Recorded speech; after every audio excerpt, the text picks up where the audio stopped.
What's up, Cave Dwellers? My name is Gabe, your resident Cave Dweller Lord. Welcome back to Topic Tuesday, the show where every Tuesday I pick a topic and I talk about it. This Tuesday, we're going to be talking about early flights.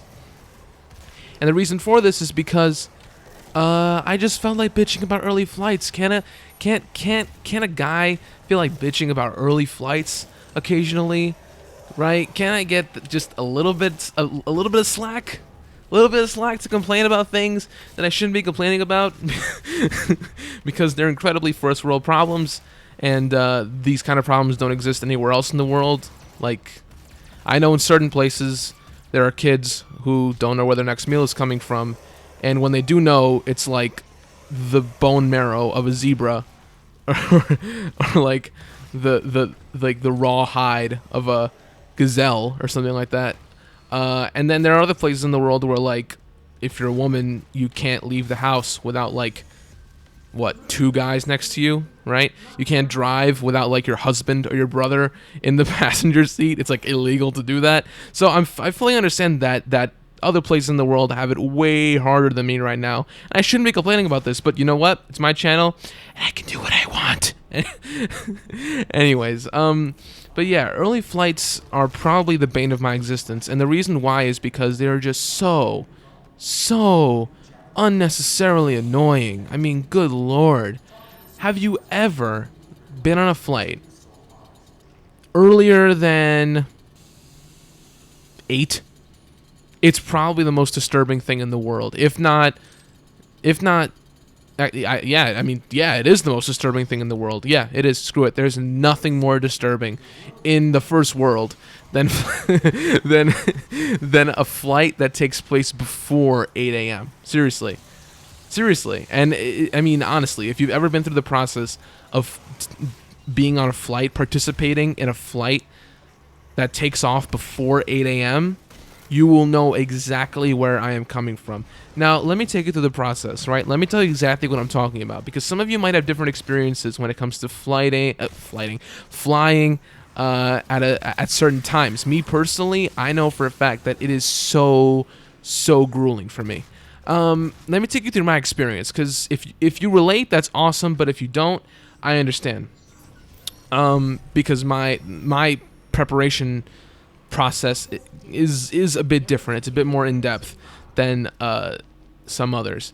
So the first thing I do is I don't go to bed at the time that I'm supposed to be going to bed. Because the recommended time to go to bed, or the recommended amount of time of sleep you should have, is anywhere between 6 and 8 hours. 6 and 8 hours, right? Sounds simple enough. I typically get that on a near average day. I get between 6 and 8 hours of sleep. I usually get more at times. On weekends, I always get more. On weekends, I get between 9 and 12 hours of sleep. But I know for a fact that I'm not getting that amount of sleep before an early flight. I know for a fact that when the night before an early flight comes along, I'm basically taking a glorified nap. I'm not going to bed at the time I need to, meaning if the flight is at, let's say, I don't know, 6:30, maybe I'll cut some slack and say 7. If the flight is between 6:30 and 7, you should be going to bed at around 9. That's probably the latest you should be going to bed. Anytime after that, screwed. You're taking a glorified nap. And it's not even like it's a good nap. It's not even like it's a satisfying, refreshing nap. It's like, no. You're waking up in the middle of the night. You're going to be groggy. You're going to be upset. You're going to feel things that you never thought you could ever possibly feel when you wake up from a glorified nap before a flight. An early flight at that. So yeah, you wake up from your glorified nap. Your alarm goes off. Personally, that's what I made mine sound like. I don't know if that's what yours sounds like. You might have a nice, smooth ASMR, style thing going. Me personally, that's not what I have. I have a really loud, abrasive alarm that makes sure I get up. Because if I don't have that, I'm going to sleep through it 100%. Believe me, I've tried having nice, calm alarms. Doesn't work. So my alarm goes off. I wake up. Of course, again, you're groggy, upset. You want to flip out on everything around you because you should be sleeping right now, but you're not. And the way my process starts is I make sure everyone else is up, because usually when I travel, it's with other people. So I wake up everyone else. If everyone else is already up, then I go ahead and do it. I go ahead and participate in my routine. First thing I do is I shower. I know a lot of people don't shower before they fly. I do. I have to. If I don't, I will feel like a dirty, disgusting piece of feces. Piece of feces? I will feel like feces. It's ridiculous. Yeah, like, moral of the story, I will feel horrible if I don't take a shower. And I can't feel like that for the amount of time that it takes to do the whole, getting to the airport and then actually flying process. I can't feel like that. So I have to shower. I don't care how long. It could be 3 minutes. It could be a 3-minute shower. I need to get underwater and lather some soap on myself. Once I take the shower, I dry off, put on my clothes, go, and I eat breakfast.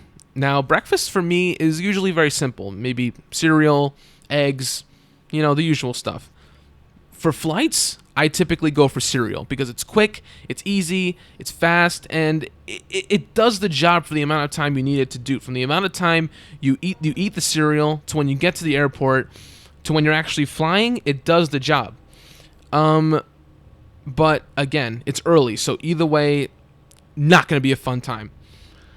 1 second, I got to take this swish from my water bottle. Is that annoying? Sorry. Anyways, so yeah, right, take a shower, eat cereal, and then I make sure everyone else is ready. I make sure they've taken showers, they've eaten, or whatever their process is, because again, everyone's is different. And then if I'm driving, I never drive. I always make someone else drive. So when we're all ready to go, we grab our stuff, typically suitcases and backpacks, and we head out. Typically, as of late, what I've been doing is getting cabs, whether it be Uber or just this local service I have around here that I've known for a while, so they typically give good prices. Whatever my mode of transportation might be, I will go downstairs. We will typically go downstairs and get in, load our stuff. Cab driver will be waiting by the trunk. Hey, how old are you? That was a Russian accent for those of you who were wondering. And we're on our way. And I think the drive to the airport is probably the most serene process, or the most serene part of the process, because you're just sitting. You're just sitting in a car, chilling. You're still in your home state or wherever you might be, waiting to get to the airport. But it's still not that calm, because if you're like me, you always think you forget something. Always, especially when the flight is early, you always think you forgot something. Always. Me personally, it's my toothbrush. I always think that I forgot my toothbrush. And if it's not my toothbrush, it's my phone charger, which, for obvious reasons, no one can live without. So I don't know why it's those two things, but always, the two little things that I always think I forget are my toothbrush, and if not that, my phone charger.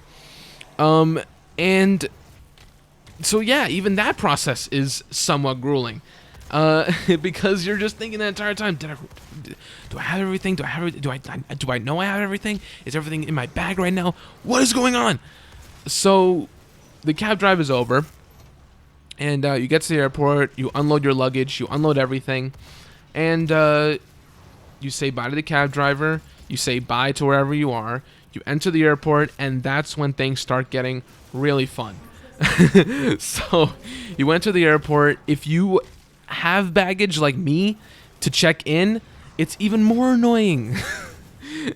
Because usually what I tend to do is, especially since I fly with other people, I tend to carpool on the bag that I'm using. So we tend to split the bag, meaning half of my stuff will be on one side, and the other half will be on the other person's side. So there's two sides with a bunch of stuff on it. And in order to pack all that stuff, you need a big suitcase. So we take the suitcase, we check it in. No one there is happy, nobody, because it's 5 o'clock in the morning. In New York especially, it'll be cold. It'll be cold a lot of the time, so there's a little pocket of time called the summer where it's not cold in New York, but again, that's a small pocket of time. Overall, it's usually colder than it is hotter, so it's cold. It's nothing feels good. Nothing feels good about being up early, especially when you're working. So I feel bad for those people, but hey, shout out to you guys because you get my luggage where it needs to go, and you do your job really well. So yeah, that dude's not happy. I'm not happy. No one around me is happy. It is not a happy setting. It's not. So he checks my bag, gives me a little tag. I show my ID, all that stuff that happens. The usual. Except it's not because it's early. And then you move on, you go in, and then it's security time. And security, people have spoke their piece about security, especially recently with the whole TSA controversy, the long wait times and stuff. It's about time that became a controversy because that's been going on for years and no one said anything about it. And it's kind of weird that no one said anything about the wait time. The wait times weren't a controversial thing until recently because I've been talking about this for so long. The fact that literally sometimes it can take up to an hour to get through security is insane. But all right, so whatever, you pass, you do your security thing. Everything is 10 times more stressful because it's early and you're groggy and you still haven't recovered from your glorified nap. So everything is just 10 times more stressful. Me personally, I sweat profusely before a flight. I don't know why, but I sweat like I sweat like a pig. Sorry for being speciesist, but I sweat like a pig. And it's bad. It's bad. So yeah, you deal with that, all that BS. And then finally you wait for the plane, and that's sort of where things end, where sort of the tension falls and everything starts falling into place, and you start realizing, all right, maybe this isn't too bad, maybe my life isn't so difficult, because I got through everything. I got through the awful TSA. I checked my bag. I got through the car ride. I ate my breakfast. I took my shower, and my alarm went off. So you sort of start you start coming to grips with the reality once you're finally sitting by the boarding row and you're waiting to get on the plane. Because to me, flights, they're really not that bad. I like flying as a whole. But yeah, I mean, listen, that's pretty much my take on early flights. Now, being late to a flight is a whole other party. If you want me to talk about that, I will sometime in the future. But yeah, that was just my 2 cents on early flights specifically. Guys, let me know what you think about early flights. I don't know, because this is very personal for me. So let me know what you guys think. As always, thank you for watching. Like, favorite, subscribe, all that good stuff. And I'll catch you guys on the flip.